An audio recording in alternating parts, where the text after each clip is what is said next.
توری صورت کے حضرت خواجہ نظام الدین اولیاء محبوب الہی رحمت اللہ علیہ نے فرمایا، متقی وہ ہے جس نے گناہ نہ کیا ہو، اور تائب وہ ہے جس نے گناہ کرنے کے بعد اسے چھوڑا ہو، لیکن متقی کا مرتبہ تائب سے بلند ہے۔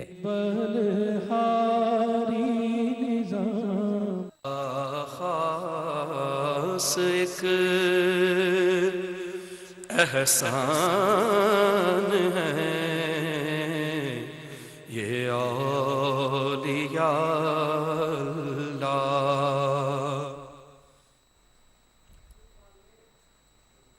اعوذ باللہ من الشیطان الرجیم، بسم اللہ الرحمن الرحیم۔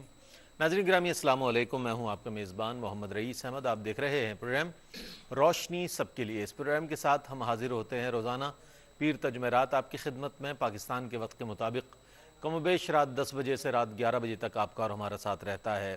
اور آپ جانتے ہیں کہ اس دوران ہم جس موضوع پر بات کر رہے ہیں وہ ایک ایسا موضوع ہے کہ یقیناً جس پر آپ بات سننا چاہتے ہیں، گفتگو سننا چاہتے ہیں، حضرت خواجہ نظام الدین اولیاء محبوب الہی رحمۃ اللہ تعالی علیہ کی تعلیمات، آپ کی حیات مبارکہ، آپ کی دینی خدمات اور دیگر حوالوں کے ساتھ آپ کی سیرت کا تذکرہ ہو رہا ہے۔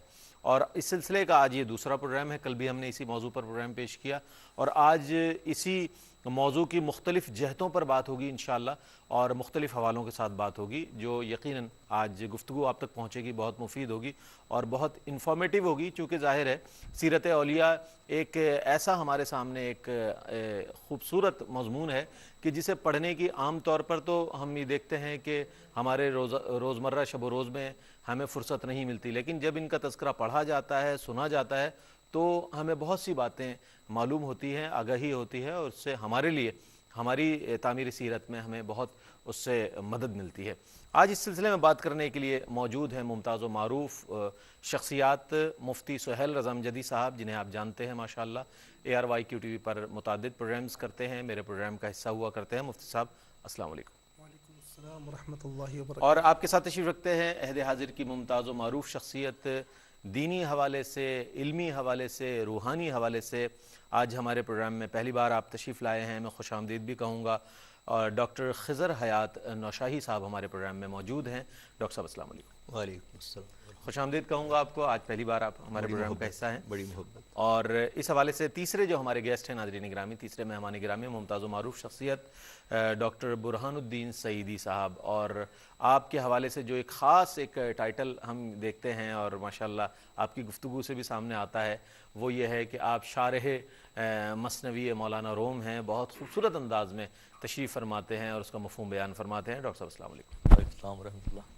آغاز کرتے ہیں مفتی صاحب آپ کی گفتگو سے، چونکہ آج اس دربار کے حوالے سے بات ہو رہی ہے کہ جس دربار کے سامنے شاہان وقت کے دربار مان پڑ گئے، اور جس چوکھٹ پہ آ کر ہر سوالی نے اپنی مراد کو پایا، جہاں امیر بھی حاضر ہوئے، غریب بھی حاضر ہوئے، اور جو جس نیت کے ساتھ آیا وہ بامراد لوٹا۔ تو یہ فرمائیے گا، حضرت خواجہ نظام الدین اولیاء محبوب الہی رحمۃ اللہ تعالی علیہ جب بیعت کے لیے حضرت بابا فرید الدین مسعود گنج شکر رحمۃ اللہ تعالی علیہ کی خدمت میں حاضر ہوئے، تو یہ بیعت کے لیے جو آپ نے عہد کیا کہ اب میں اپنے ہاتھ، اپنے پیر اور اپنی آنکھوں کو محفوظ رکھوں گا اور شریعت کا پابند رہوں گا، یہ بڑی اہم چیز ہے۔ اچھا، پھر محبوب الہی رحمۃ اللہ تعالی علیہ نے اپنی پوری زندگی میں ان تمام چیزوں کی پابندی کر کے عملی طور پر بھی اس کا ثبوت دیا کہ وہ اپنے عہد پر پابند رہے۔ یہ فرمائے گا، وہ بھی ایک بیعت تھی اور آج کی بھی ایک بیعت ہے، کیا فرمائیں گے اس حوالے سے؟ بسم اللہ الرحمن الرحیم۔ اللہم صلی علی سیدنا و مولانا محمد وعلی آلہ وبارک وسلم۔ آپ نے بہت ہی اہم سوال کیا ہے، جو کہ ہمارے معاشرے میں یوں سمجھنے کے ایک چھپتا ہوا سوال ہے معاشرے کا۔ بیعت کا جو حقیقی مقصد ہے وہ ہے یہی کہ دست بردست یک دیگر نہادن و عہد بستن، کہ ایک دوسرے کے ہاتھ پر ہاتھ رکھنا اور کسی سے عہد کرنا، اسے بیعت کہتے ہیں۔ اللہ رب العالمین قرآن کریم میں ارشاد فرماتا ہے کہ ان الذین یبایعونک انما یبایعون اللہ، کہ بے شک جن لوگوں نے اے رسول آپ کی بیعت کی، انہوں نے آپ کی بیعت نہیں، انہوں نے اللہ کی بیعت کی۔ اللہ اچھا، اب یہاں پر ایک بات میں اور بھی عرض کرتا چلوں کہ بیعت ہوتی کیا ہے؟ کسی کے ہاتھ پر ہاتھ رکھ کر عہد کرنا۔ حضور نبی کریم علیہ الصلاۃ والسلام نے بعض اوقات جہاد کے لیے بیعت لی، بعض اوقات آپ نے اسلامی احکامات پر عمل پیرا ہونے کے لیے بیعت لی، بعض اوقات سنت نبی علیہ السلام کے تمسک پر بیعت لی، اور جس طرح حدیث پاک میں ہے کہ حضور نبی کریم علیہ السلام نے بعض خواتین سے نوحہ نہ کرنے پر بیعت لی۔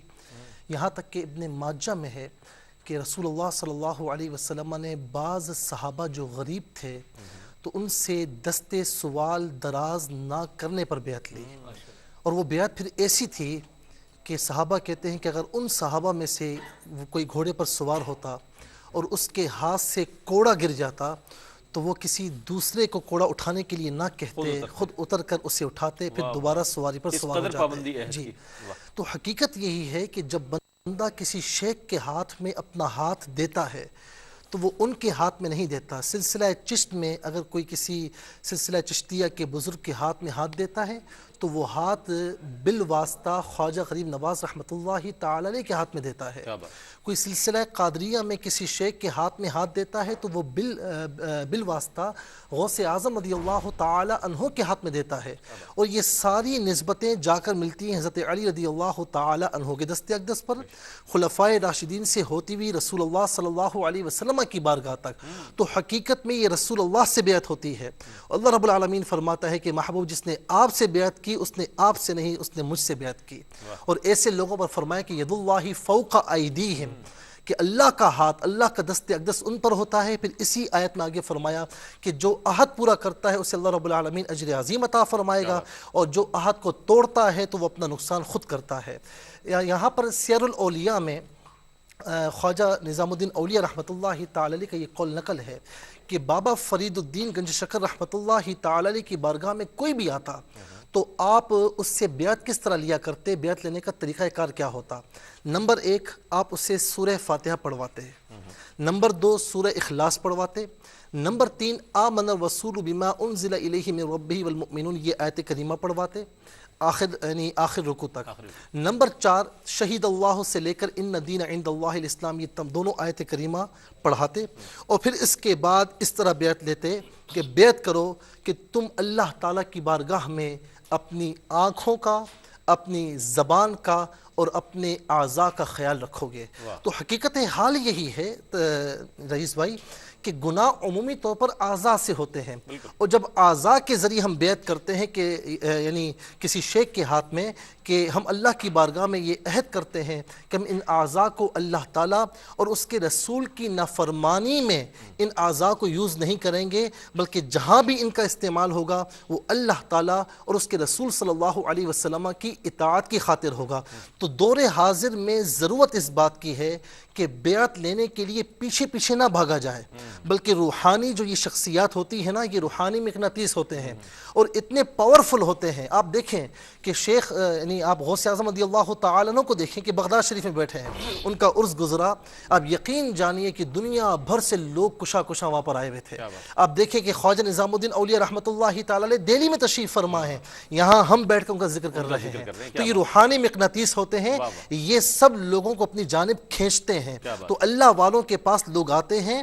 تو آج کل کے دور میں یہ ضرورت اس بات کی ہے کہ جو شیخ ہیں جنہیں اللہ رب العالمین نے عطا فرمایا تو بیعت لینے میں ان چیزوں کا خیال فرمائیں اور اپنے مریدین کی حقیقی اصلاح پر توجہ دیں۔ اچھا ڈاکٹر صاحب، یہ بات بہت عمدہ طور پر سامنے آئی کہ حضرت محبوب الہی رحمۃ اللہ تعالی علیہ نے جس طرح بیعت کی اور اس بیعت پر قائم رہے، عہد پورا کیا اپنی پوری زندگی۔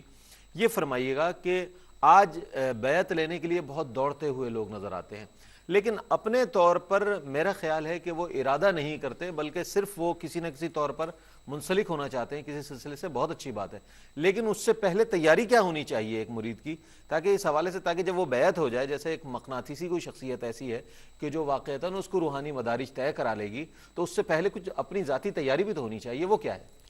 بسم اللہ الرحمن الرحیم۔ پہلے تو میں آپ کا شکر گزار ہوں کہ آج آپ نے یہاں اپنے ہاں بلایا اور لب کشائی کا موقع دیا اور اچھا موضوع آپ نے چھیڑ دیا۔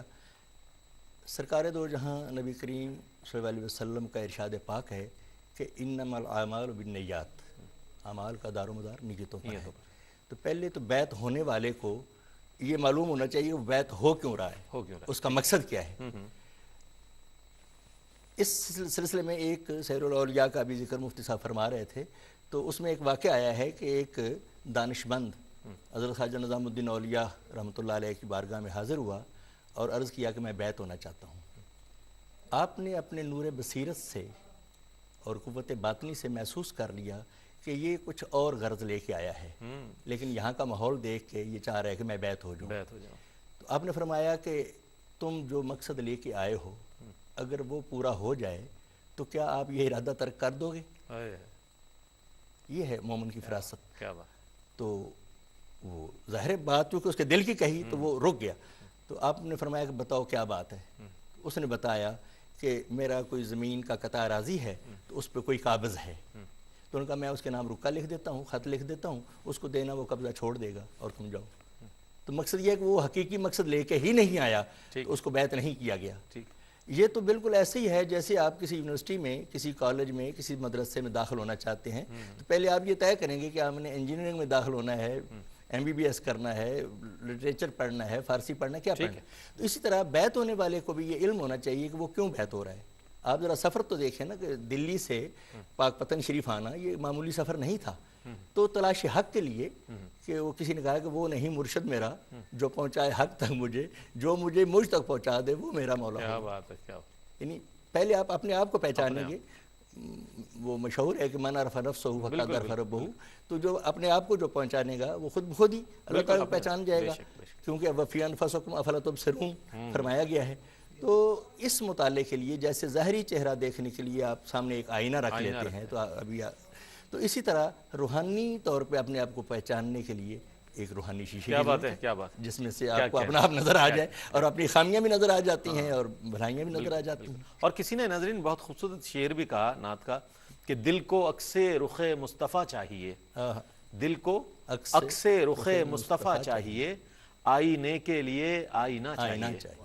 تو آئینہ بننا ہوگا اور اس کے بعد پھر کہیں زانو تلمس طے کریں گے تو پھر کچھ معاملہ بنے گا۔ ڈاکٹر صاحب ہمارے ساتھ موجود ہیں، ڈاکٹر برہان الدین سعیدی صاحب۔ ڈاکٹر صاحب، ہم جب حضرت محبوب الہی کی سیرت پڑھتے ہیں، آپ کی حیات مبارکہ کا احوال پڑھتے ہیں تو معلوم ہوتا ہے آپ کا دسترخوان بہت کشادہ تھا جی، اور ہزاروں افراد جو تھے وہاں اپنی جو ہے وہ خوراک کا اپنے لیے اس کا وہ سیرابی کرتے تھے۔ یہ فرمائیے گا کہ آپ کے لنگر خانے کی کیا کیفیت تھی، ایک تو آپ کی حیات مبارکہ میں بھی، اور پھر یہ سلسلہ اس وقت سے آج تک جاری ہے اور ہمیں امید ہے کہ ان کا جو فیضان ہے وہ جاری رہے گا آئندہ وقت میں۔ انشاءاللہ جی۔ نحمدہ و نصلی و نسلم علی رسولہ الکریم و علی آلہ و اصحابہ اجمعین۔ بہت خوبصورت سوال کیا آپ نے، بات کام و دہن کی ہے، مگر یہ سارا کا سارا بنیادی طور پر عشق کا پھیلاوا ہے جو کئی سو سال پر محیط ہے۔ 710واں عرس شریف ہم منانے کی تیاری کر رہے ہیں، اتنا اس میں بیٹھے ہیں۔ یہ دراصل اہل اللہ کا خصوصی تصرف ہوتا ہے، جیسے حضرت نے فرمایا کہ وہ ان کی جو فراست کی جو نظر ہوتی ہے وہ ماحول ایسا پیدا کر دیتی ہے کہ لوگ کشاں کشاں اس طرف آتے ہیں۔ اور سب سے بڑی بات تو یہ ہے دوست کہ وہاں مذہب و ملت کی بھی قید نہیں ہے۔ جو دکھی ہے، جو دکھیارا ہے، جو بلا تفریق مذہب و ملت ہے کہ اس حد تک وسعت ہے، یہ سب عشق کا پھیلاوا ہے۔ مولانا فرماتے ہیں نا، شاد باش ہے عشق خوش سودا یہ ماں، اے طبیب جملہ علت ہا یہ ماں، اے علاج نخوت و ناموس ماں، یہ سارا عشق کا پھیلاوا ہے اور یہ صدیوں پر محیط اس لیے ہے۔ اسی لیے جب کوئی دیکھیں چشتیہ سلسلے کی انتہا نظر آتی ہے، خواجہ صاحب کی تو کیا ہی بات ہے، مگر یہاں پہ آ کے جو غریب زاویہ ہے جو نظام الدین اولیاء علیہ رحمہ کے یہاں نظر آتا ہے کہ پورا دہلی جو ہے غیاث پور سے لے کر پھر وہ سارا کا سارا وہ آپ کی اتنا اللہ نے آپ کو نوازا اپنے شیخ سے بیعت کی ان تمام کیفیتوں کی پاسداری کی وجہ سے جو آپ نے مکمل کی بابا صاحب کی نسبت کے حوالے سے، اور جب آپ کمال کو پہنچے تو پھر کیا ہوا کہ آپ سے وہ فیض جاری ہوا جو تا قیامت تک کے لیے مثال بن گیا۔ انشاءاللہ ہم اور آپ یہاں بیٹھے ہیں، یہ عشق ہی تو ہے کہ ہم آج یہاں بیٹھے ہوئے ہیں کہ ان کا وہ عمل جو اللہ کو راضی کرنے کے لیے اور بیعت کی پاسداری کے لیے انہوں نے دائرہ بشریت میں اختیار کیا، اس کی انتہا نظر آتی ہے۔ پھر تو دسترخوان وسیع ہو ہی جاتا ہے کہ بلا تفریق مذہب و ملت سب استفادہ کر رہے ہیں اور چار دانگ عالم سے لوگ کھچے کھچے چلے آ رہے ہیں. تو یہ آپ کی خصوصیت ہے, یہ آپ کا فیضان نظر ہے. اس پر انشاءاللہ مزید بات کریں گے. ناظرین ایک مختصر سا وقفہ لے رہے ہیں, وقفے کے بعد آپ کی خدمت میں حاضر ہوں گے, ہمارے ساتھ رہیے گا. حضرت خواجہ نظام الدین اولیاء محبوب الہی رحمت اللہ علیہ نے فرمایا, راز فاش کرنے سے محرومی ہوتی ہے اور فاش کرنے والا کسی اور راز کے لائق نہیں رہتا, اس لیے راز اور سر الہی کو ظاہر کرنا نہیں چاہیے. خوش آمدید ناظرین. آج حضرت خواجہ نظام الدین اولیاء محبوب الہی رحمۃ اللہ تعالی علیہ کے حوالے سے ہم بات کر رہے ہیں. آپ کے لنگر خانے کے حوالے سے بات ہو رہی تھی, مزید اس پر بات کریں گے, لیکن ابھی میرے پاس ایک اور سوال موجود ہے. انشاءاللہ اس حوالے سے میں ڈاکٹر خضر حیات نوشاہی صاحب سے بات کروں گا, لیکن ہم آتے ہیں ایک آپ کے قول کی جانب. مفتی صاحب, آپ فرماتے ہیں آج ہمارے دور میں ہم یہ دیکھتے ہیں کہ آج اگر ہم کسی کی دل آزاری کرنی ہو, کسی کو لیٹ ڈاؤن کرنا ہو, کسی کو شرمندہ کرنا ہو, تو ایک لمحہ بھی نہیں لگاتے. لیکن اہل اللہ کا طریق دیکھیے, ان کا طریقہ کار یہ ہے, آپ فرماتے ہیں کہ اگر کسی کو نصیحت کرنی ہے تو تنہائی میں کرو. ایسا نہ ہو کہ جب بہت سے لوگوں میں اس کو نصیحت کی جائے تو وہ شرمسار ہو اور وہ شرمندگی محسوس کرے. یہ جو اخلاقیات کے تناظر میں ایک یہ جو آپ کا فرمان گرامی ہے, یہ ہمیں کیا سبق دیتا ہے اور وہ خود اس بات کا کتنا لحاظ رکھا کرتے ہیں؟ دیکھیں, بات یہ ہے کہ جب کسی انسان میں عمل پیدا ہوتا ہے نا, تو یہ عمل بڑی تقویت دیتا ہے.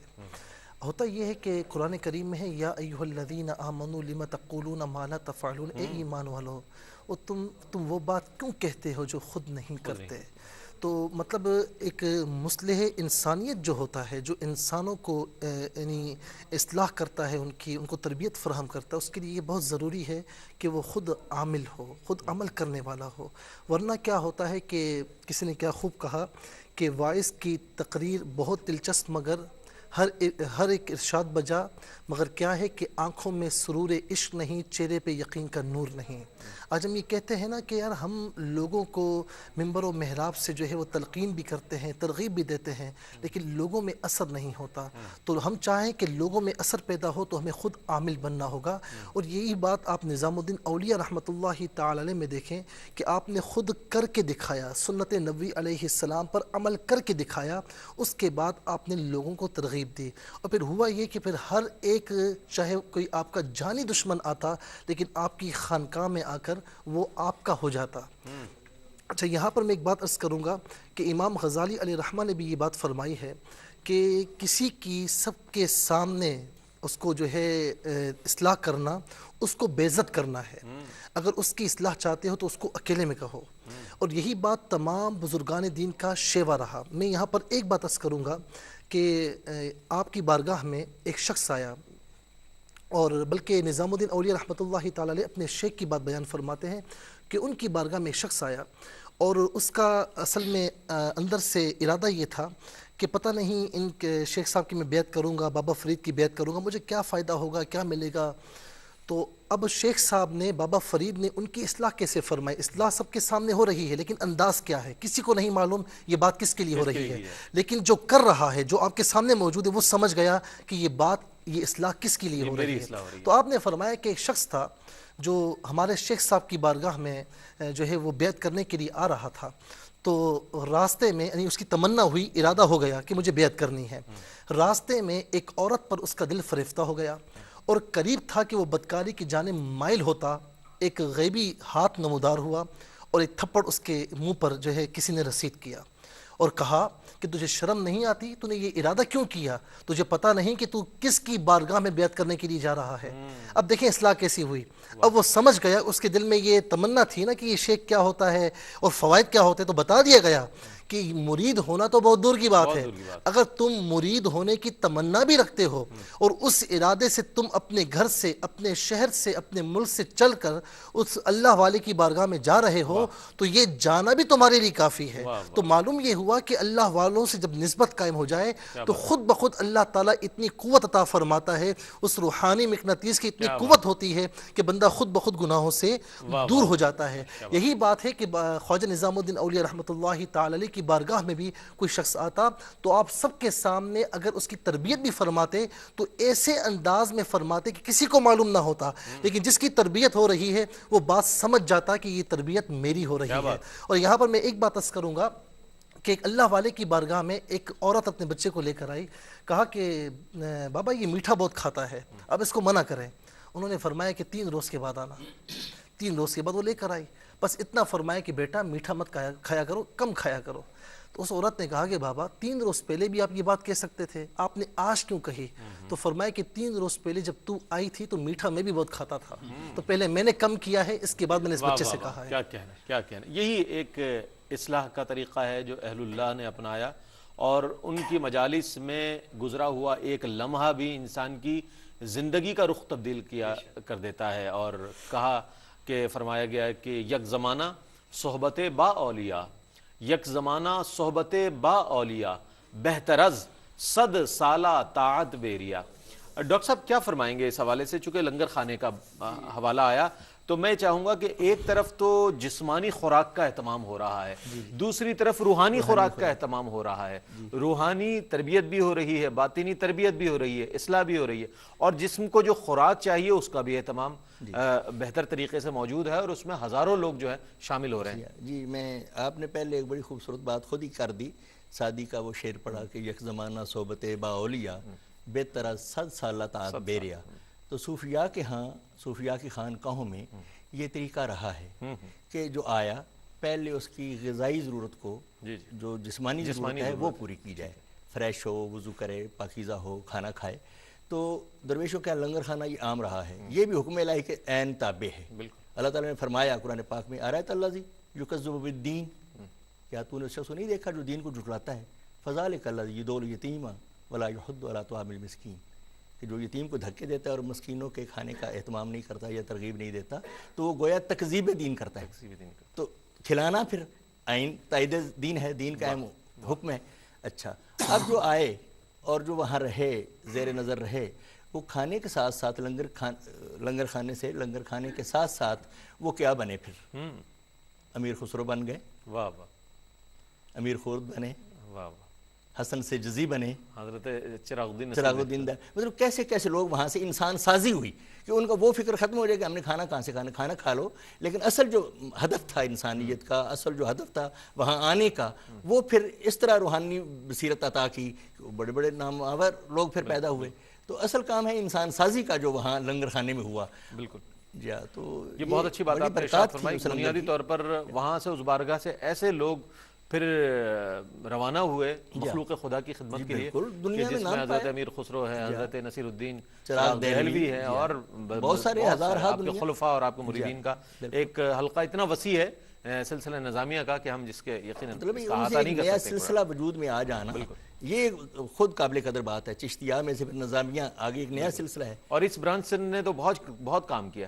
اچھا، اسی حوالے سے ہم بات کریں گے ڈاکٹر صاحب آپ سے کہ سلسلہ چشتیہ میں نظامیہ سلسلے نے جو خدمات انجام دی، سلسلہ نظامی کا ایک بڑا کام ہے، اور بطور خاص نظام الدین اولیاء رحمۃ اللہ تعالیٰ اور امیر خسرو کا جو ادبی کام ہے اس نے بھی اس سلسلے کو آگے بڑھانے میں، اس کی ترویج میں، اس کی اشاعت میں بہت اہم کردار ادا کیا، بلکہ آج بھی اس کے اثرات ہم بہت گہرے دیکھتے ہیں۔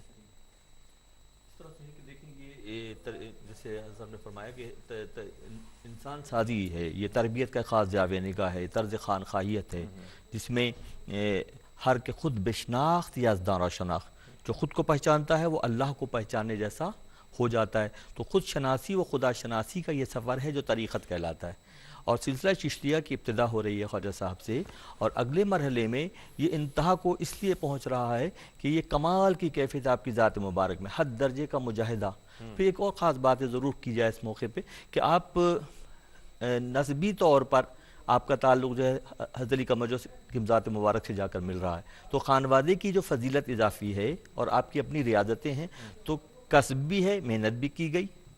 آپ عروج کی بات کریں نظام الدین اولیاء رحمہ سلسلہ نظامیہ کی، تو انتہا کی بات یہ ہے کہ نسبی طور پہ بھی مضبوط ہیں، کسبی طور پہ بھی بہت محنت شاخہ کی گئی، اور سب سے بڑھ کر فنا فی شیخ کی منزل پر ہیں۔ اللہ، یہ کہ پاک ریلی شریف سے چل کر اور پاک پتن کا سفر پا پیادہ، اور یہاں شیخ کا عالم یہ ہے کہ انتہا درجے کا جو ہے وہ انتظار ہے، فراق کی کیا کیفیت ہے، یہ کیوں پیدا ہوئی؟ یہ جو سوختہ دل آپ کے دل سینے میں تھا، پھر اگلے مرحلے میں دیکھیے کیا خوبصورت بات ہے کہ امیر خسرو اسی انداز میں جھلکتے نظر آتے ہیں، بالکل وہی جھلکنا، بالکل اسی انداز کا ہے. ان کے تو کمال کی کیفیت ہے کہ سینہ جو ہے تپش عشق کی وجہ سے خسرو کا جو ہے وہ جلنے کی بو آتی تھی سینے کے مقام سے، دل میں وہ جو عشق شیخ کی محبت کی جو کیفیت تھی. تو یہ سفر دراصل انتہا رہی 6 صدی ہجری میں اور پھر بعد کے دور میں کہ اسلام کا سمجھتے ہیں ہند کے اندر ایک خاص ان کا کردار رہا کہ پورے ہندوستان کو متاثر کیا. پھر اگلے مرحلے میں آپ ہی کے سلسلے میں آپ گلبرگہ شریف چلے جاتے ہیں تو یسوع دراز بندہ نواز رحمۃ اللہ علیہ کی ذات مبارک نظر آتی ہے. تو اس طرح سے انسانیت کی ترویج کے لیے، بشر کی کردار سازی کے لیے، تعلق باللہ کی کیفیت پیدا کرنے کے لیے سلسلہ چشتیہ کی یہ خدمات جو ہے انشاءاللہ تا قیام قیامت تک کے لیے جاری و ساری رہیں گی، اور ایک سے بڑھ کر ایک ہے. فنا فی الشیخ کی منزل پر آپ اس سلسلے میں بے شمار لوگوں کو دیکھیں گے جو اپنے شیوخ سے ایسی محبت کرتے ہیں کہ اسے مثال نہیں ملتی ہے پھر، ہے نا. یہ خصوصیت ہے، اس تربیت کی وجہ سے لنگر خانہ بھی چل رہا ہے، کردار سازی بھی ہو رہی ہے، یعنی کہ زہد الانبیاء کہلاتے ہیں بابا فرید گنج شکر رحمۃ اللہ علیہ، کہ انبیاء کے انداز کا زہد آپ نے کیا ہے. تو پھر آپ کی تربیت کے بعد نظام الاولیاء میں کل وہ رنگ جھلکتا ہے کہ پچھلوں نے پرکھوں نے جو محنت کی وہ محنت آگے جھلکتی ہے، اور اس انداز میں جھلکتی ہے کہ پچھلی محنت اور یہ محنت مل کر ایک نیا منظرنامہ بنتا ہے، اور لوگ جو ہے رجوع کرتے ہیں.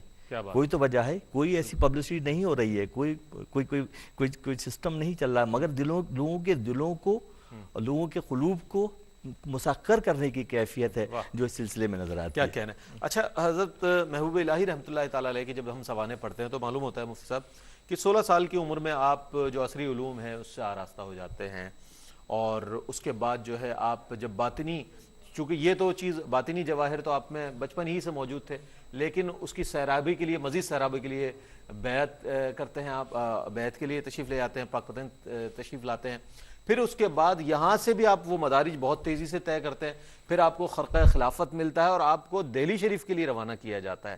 یہ جو ایک تیزی کا سفر ہے اور یہ ایک جو کیفیت ہے کہ ہم یہ دیکھ رہے ہیں کہ ان کے عہد شباب سے لے کر اور دہلی شریف تشریف لانے تک کا جو سفر ہے اس میں بڑی جد و جہد نظر آتی ہے اور بڑی یکسوئی نظر آتی ہے. کیا فرمائیں گے اس حوالے سے؟ دیکھیے، بات یہ ہے کہ کوئی بھی چیز بغیر محنت کے نہیں ملتی. من جدہ وجدہ، جو کوشش کرتا ہے وہ پاتا ہے، اور خاص طور پر اللہ کی راہ میں کوشش ہو تو اللہ رب العالمین فرماتا ہے والذین جاہدوا فینا لنہدینہم سبلنا، کہ وہ لوگ جو ہماری بارگاہ میں کوشش کرتے ہیں، ایسا کبھی ہو نہیں سکتا کہ ہم اپنے راستے بند کر دیں، ہم اپنی طرف آنے والے تمام راستے اس کے لیے کشادہ فرما دیتے ہیں. تو جن کے والد گرامی سید احمد بخاری ہوں، جن کی والدہ بی بی زلیخا ہوں، اور پھر بچپن ہی سے آپ کا علم کا شوق، 14 سال کی عمر میں نے پڑھا کہ آپ جس محفل میں جاتے تو آپ کے علم کا رنگ وہاں جم جاتا. اچھا مفتی صاحب، یہ اتنی خوبصورت بات ہے کہ اس کو مکمل کیے بغیر لطف نہیں آئے گا. میں چاہوں گا ایک وقفہ لے لوں مختصر سا، پھر آپ کی بات کو مکمل کرتے ہیں. ناظرین، ایک مختصر سا وقفہ ہے، وقفے کے بعد حاضر ہوتے ہیں انشاءاللہ مفتی صاحب. وقفے کے بعد اپنا کلام مکمل فرمائیں گے. حضرت خواجہ نظام الدین اولیاء محبوب الہی رحمت اللہ علیہ نے فرمایا، سلوک کے 100 مقامات ہیں، 70واں مقام کشف و کرامت ہے. اگر سالک یہیں رہ گیا تو 83 مقام کب طے کر سکتا ہے؟ خوش آمدید ناظرین، آپ دیکھ رہے ہیں خصوصی پروگرام، اسپیشل پروگرام حضرت خواجہ نظام الدین اولیاء محبوب الہی رحمۃ اللہ تعالیٰ علیہ کے عرس پاک کے موقع پر دہلی شریف میں اس وقت ہزاروں نہیں بلکہ لاکھوں جو زائرین ہیں، جو آپ کی عقیدت مند ہیں، جو متوسلین ہیں، جو معتقدین ہیں، ان کا ایک وہاں جمع غفیر ہے، اور ہم یہاں موجود ہیں اور ہم بھی محبوب الہی کی بارگاہ میں یہ ہدیات عقیدت پیش کر رہے ہیں، ان کے فضائل بیان کیے جا رہے ہیں. تو اس حوالے سے مفتی صاحب جواب اپنا مکمل فرما رہے تھے، میں چاہوں گا کہ مکمل فرما دے تو اگلے سوال کی جی. میں یہ عرض کر رہا تھا کہ جن کے والد گرامی، جن کی والدہ محترمہ ایسے ہوں، اور پھر جن کے شیخ بابا فرید صاحب ہوں کہ جن پر بلا واسطہ نہیں بال واسطہ قطب الدین بختیار کاکی رحمۃ رحمۃ اللہ تعالیٰ علیہ اور پھر خواجہ غریب نواز رحمۃ اللہ تعالیٰ علیہ کی نظر رحمت ہو تو ان کے مرید کیسے ہوں گے؟ اچھا یقیناً یہاں پر ایک بات اور بھی ہے کہ آپ نے تمام مروجہ علوم حاصل کی، علوم قرآن، علوم سنت، علوم فقہ، تمام آپ نے علوم حاصل کیے، اور یہ بات تو بالکل کہ بغیر علم کے کوئی شیخ نہیں بن سکتا، یا تو علم کسبی ہوگا یا علم لدنی ہوگا، لیکن بغیر علم کچھ حاصل نہیں ہوتا۔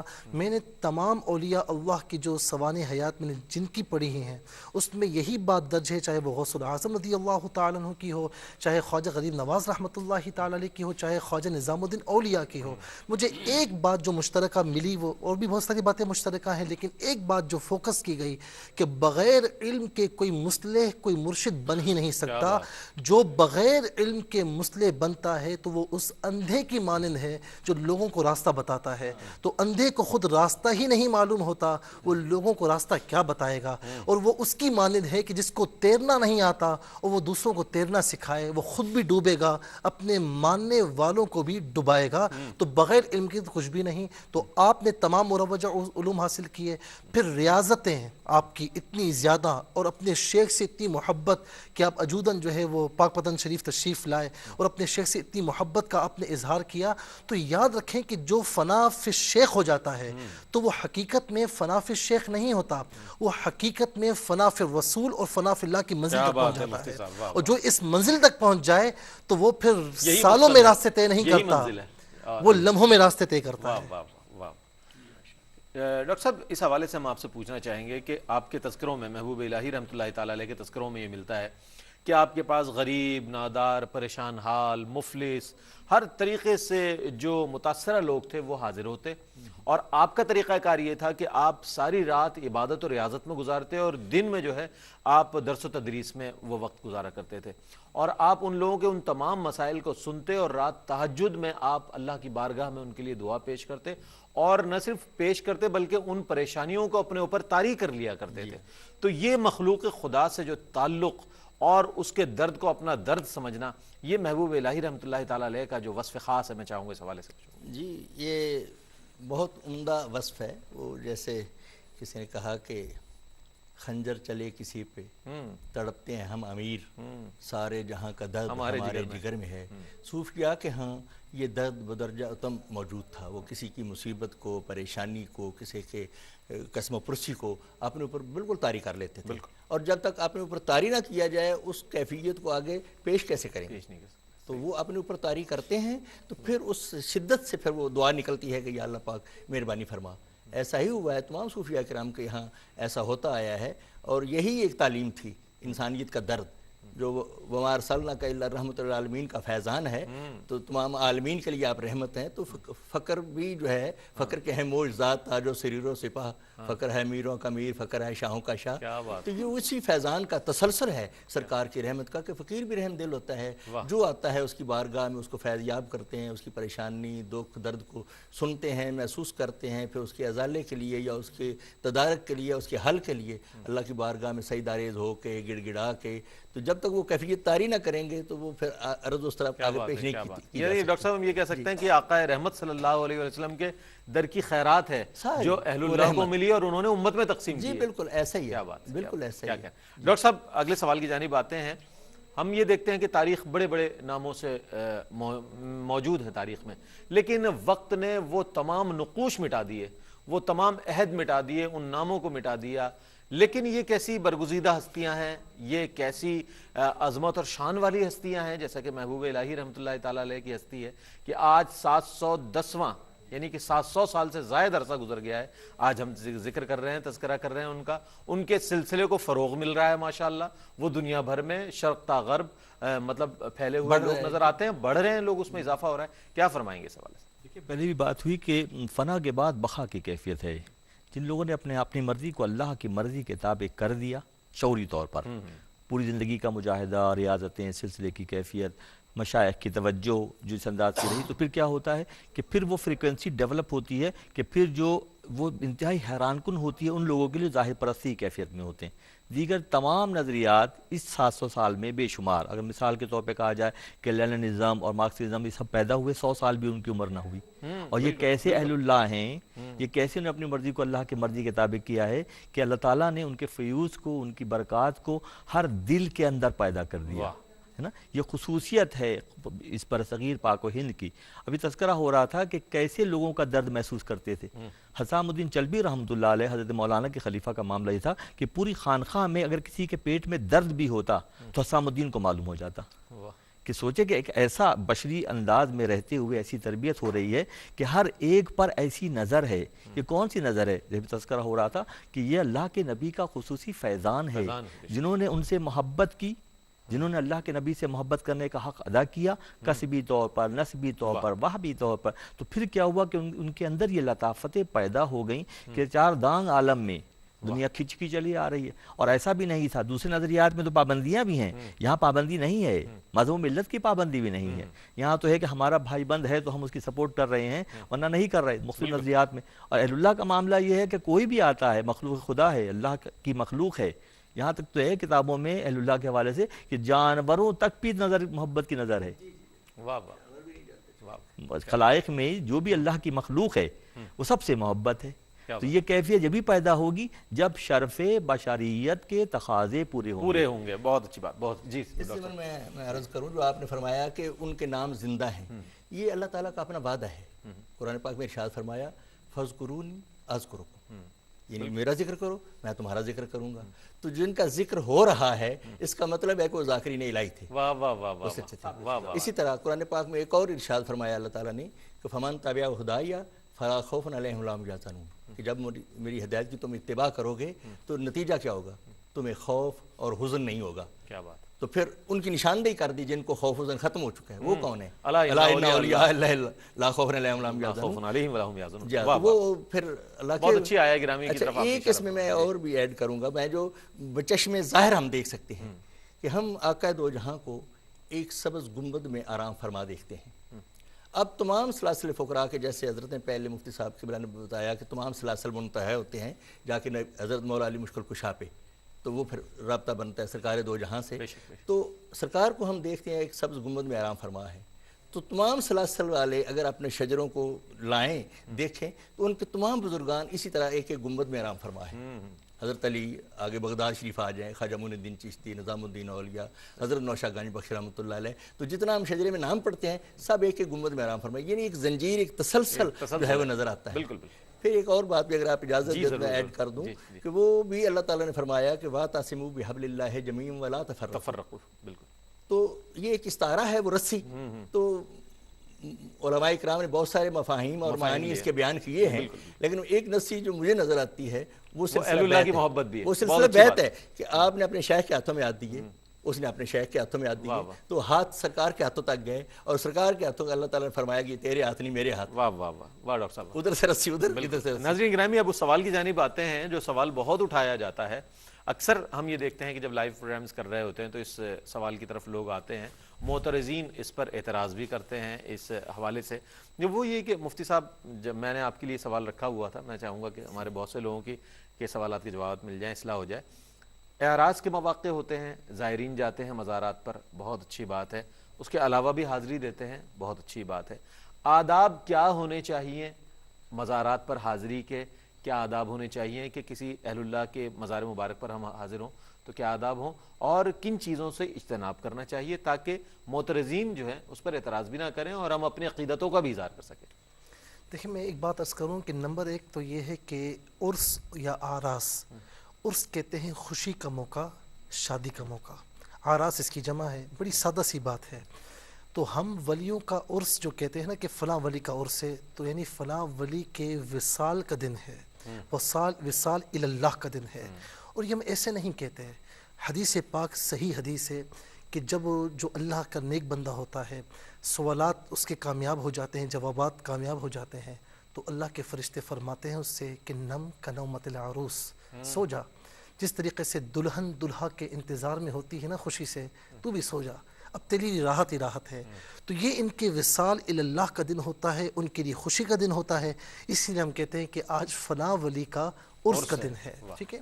دوسری بات یہ ہے کہ امام اسلام امام احمد رضا خان فاضل بریلوی علیہ رحمہ فتاوی رضویہ میں جو کسی شیخ کی بارگاہ میں حاضری کا ایک نقشہ آپ نے بیان فرمایا، تعلیمات بیان فرمائی، وہ یہ ہے کہ جب آپ کسی کی بارگاہ میں جائیں تو عام قبرستان میں بھی جب ہم جاتے ہیں تو ہم کہتے ہیں السلام علیکم یا اہل القبور، کہ سلامتی ہو تم پر اے قبر والو، یغفر اللہ لنا ولکم، اللہ تعالی ہماری بھی مغفرت فرمائے تمہاری بھی مغفرت فرمائے، وانتم سلفنا ونحن بالاسر، تم ہم سے پہلے جا چکے ہو، ہم تمہارے پیچھے آنے والے ہیں. تو اللہ کے نبی فرماتے ہیں کہ قبرستان والے جواب بھی دیتے ہیں.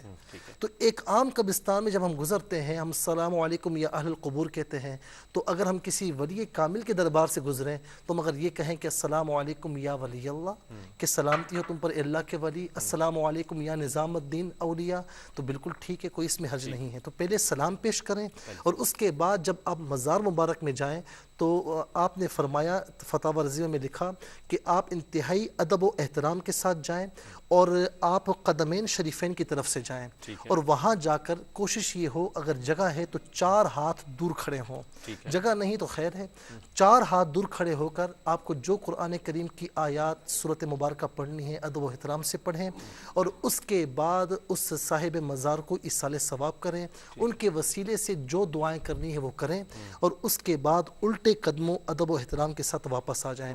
چومنے کے حوالے سے امام احمد رضا خان علیہ رحمہ سے سوال ہوا تو آپ نے فرمایا کہ چومنا نہیں چاہیے، لیکن کوئی اگر ادب و احترام سے چومتا ہے تو اس میں کسی کو معترض بھی نہیں بننا چاہیے.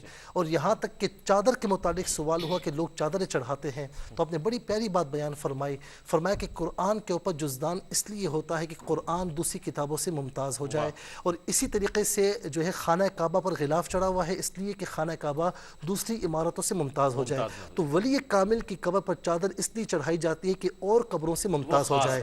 اور اس طرح پھولوں کے متعلق سوال فرمایا کہ پھول ڈالتے ہیں، ہار ڈالتے ہیں، تو بخاری شریف کی حدیث ہے، آقا علیہ السلام کی حدیث پاک ہے کہ 2 ٹہنیاں نصب فرمائیں. صحابہ کرام نے پوچھا تو عرض کی یا رسول اللہ کیا ہے؟ تو فرمایا کہ تر ٹہنیاں جب تک یہاں رہیں گی اللہ کا ذکر کرتی رہیں گی اور اس کا ثواب صاحب قبر کو پہنچتا رہے گا، وہ مانوس ہوگا. بہت شکریہ ادا کروں گا مفتی صاحب آپ کی تشریف آوری کا، بہت خوبصورت آپ نے جوابات عنایت فرمائے. اور ہمارے ساتھ موجود رہے آج مفتی سہیل رضا امجدی صاحب، ڈاکٹر خضر حیات نوشاہی صاحب ماشاءاللہ تشریف لائے، بہت خوبصورت کلام. کہ سجدہ چاہے تعظیمی کیوں نہ ہو یہ سخت حرام ہے، علماء کرام نے اس کی ممانعت فرمائی ہے.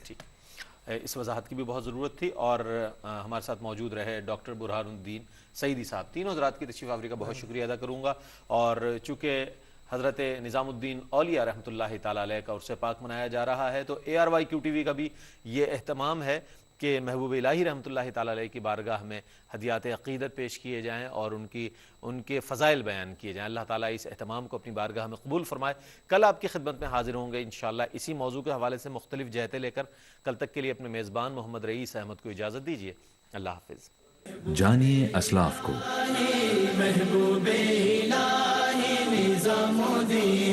حضرت شیخ نظام الدین اولیاء رحمۃ اللہ علیہ، ولادت بسعادت بروز بدھ 24 صفر المظفر 636 ہجری مطابق 4 اکتوبر 1238 عیسوی. جائے ولادت ضلع بدایوں UP بھارت. آپ کے القابات: محبوب الہی، سلطان المشائخ، سلطان السلاطین. والد کا نام سید احمد رحمۃ اللہ علیہ. والدہ کا نام بی بی زلیخا رحمۃ اللہ علیہا. سلسلہ نسب آپ حسینی سید تھے. اساتذہ: فاضل جلیل مولانا علاء الدین اصولی، شمس العلماء شمس الدین خوارزمی، مولانا کمال الدین رحمۃ اللہ علیہ. مرشد گرامی حضرت بابا فرید الدین مسعود گنج شکر رحمۃ اللہ علیہ، خرقہ خلافت 15 رجب 655 ہجری تا 3 ربیع الاول 656 ہجری، خلفائے گرامی حضرت شیخ نصیر الدین چراغ رحمۃ اللہ علیہ، حضرت شیخ اخی سراج رحمۃ اللہ علیہ، حضرت خواجہ برہان الدین غریب رحمۃ اللہ علیہ، حضرت شیخ شریف الدین بو علی قلندر رحمۃ اللہ علیہ، حضرت امیر خسرو رحمۃ اللہ علیہ، حضرت شیخ قطب الدین منور رحمۃ اللہ علیہ، حضرت شیخ حسام الدین رحمۃ اللہ علیہ، حضرت شمس الدین دھاری رحمۃ اللہ علیہ، حضرت شیخ منتخب الدین رحمۃ اللہ علیہ، وصال 725 ہجری 18 ربیع الثانی بروز بدھ، مزار مبارک دہلی انڈیا۔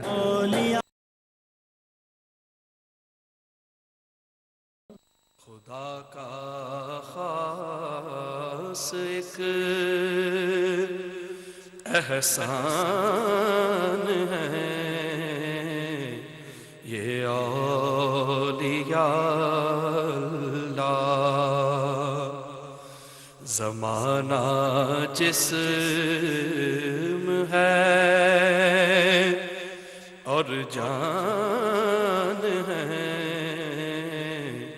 یہ اولیاء اللہ، زمانہ جسم